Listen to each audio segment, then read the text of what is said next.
दीवार पर टंगी सास। पंजाबी में कहावत है, सास चंगी होवे या ते दीवार ते टंगी होवे। संगीता की शादी भी एक ऐसे ही घर में होती है जहां उसकी सास दीवार पर टंगी होती है। ससुर और पति शादी के पहले दिन उसे सास के फोटो के सामने ले जाते हैं, जहां ससुर जी कहते हैं, बेटा संगीता, ये तुम्हारी सास थी, बहुत नेक और भली, लेकिन थोड़ी गुस्सैल थी। गुस्सा आने पर सब तहस नहस कर देती थी, पर अब ये इस दुनिया में नहीं है। हाँ संगीता, माँ होती तो तुम इनकी कोई बात टाल नहीं सकती थी, वरना तो माँ घर में भूचाल ले आती। संगीता मन में खुश होती है कि अच्छा है कि ऐसी औरत अब इस घर में नहीं है, लेकिन दिखावे के लिए वो जैसे ही सास की फोटो के सामने हाथ जोड़कर खड़ी होती है, ये क्या? सास उसे देखकर मुस्कुराने लगी। संगीता आंखों को मलकर एक बार फिर से देखती है, लेकिन फिर सास के चेहरे का भाव, भंगिमा यानी एक्सप्रेशन बिल्कुल बदले होते हैं। वो अपने पति और ससुर को कहती है, माँ की तस्वीर तो स्माइल कर रही है। ना बेटी, ये कैसे संभव है? जरूर तुम्हें कोई गलती हुई होगी, ऐसा कैसे हो सकता है? लगता है तुम शादी की सारी फॉर्मेलिटी करते करते थक गई हो, तुम्हें आराम की जरूरत है संगीता।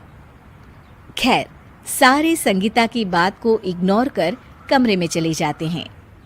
वैसे सास की फोटो पर एक्सप्रेशन एक के बाद एक बदलते ही रहते हैं। सुबह होती है, पति और ससुर को काम पर भेजकर संगीता कमरे की सफाई करने में लग जाती है कि तभी उसे आवाज आती है, टेबल ठीक से साफ करो। ऐसे भी कोई टेबल साफ करता है? इससे अच्छा तो ये गंदा ही था।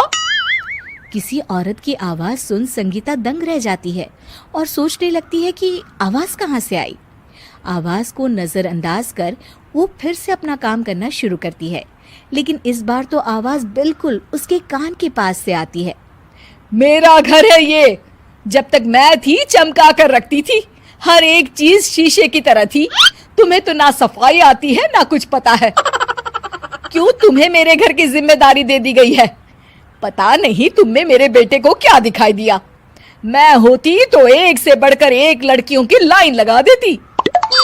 अब संगीता को समझने में देर नहीं लगी कि ये आवाज किसी और की नहीं बल्कि उसकी सास की है, जो दीवार पर टंगी है। वो उसके पास जाती है और कहती है, नमस्ते सासू माँ, मुझे तो कल ही लग रहा था कि दीवार में कुछ काला है। वो दीवार नहीं, दाल होती है पगली। सही पकड़े हैं सासू माँ। तो क्या हो गया आपको जो आप यहाँ भी चैन से नहीं बैठी हैं? सुना मैंने आपका व्यवहार काफी गुस्से वाला था। चुप रहे तू, ज्यादा बकर बकर ना कर। घर का काम करना तो आता नहीं, आई है मुझसे बहस करने। हाँ देखिए सासू माँ, मैं आपसे साफ साफ कह देती हूँ, मुझसे पंगा लेने की कोशिश मत करिएगा। तभी पीछे से संगीता का पति आता है। अरे संगीता, किससे बात कर रही हो? कौन है वहाँ? संगीता की सास की फोटो फिर से पहले जैसी हो जाती है।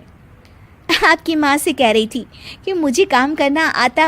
अरे संगीता, माना सास के ताने हर बहू को अच्छे लगते हैं, लेकिन यहाँ तो माँ है ही नहीं, तुम तो फोटो से ही। तुम भी लाजवाब हो संगीता। किसी को विश्वास नहीं होता कि संगीता अपनी मरी हुई सास की फोटो से बात करती है। वहीं आए दिन संगीता की सास संगीता को किसी न किसी बात पर आते जाते ताने देती। संगीता को भी अब सास के तानों और उनसे बात करने की आदत हो गई। वो कभी खानदान की कहानी तो कभी तीज त्योहार कैसे मनाए या किसी व्यंजन की रेसिपी सास से ही पूछती।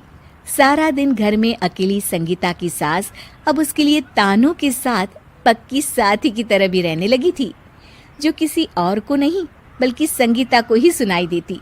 तो देखा आपने, सास बहू का रिश्ता हर रिश्ते से ऊपर होता है, फिर चाहे वो खट्टा हो या मीठा। उम्मीद है कि आपको हमारी ये कहानी पसंद आई होगी। कृपया हमारे चैनल को सब्सक्राइब करें और सभी अपडेट्स के लिए बेल आइकन जरूर क्लिक करें। और हाँ, वीडियो लाइक और शेयर करना मत भूलिएगा। Bye bye.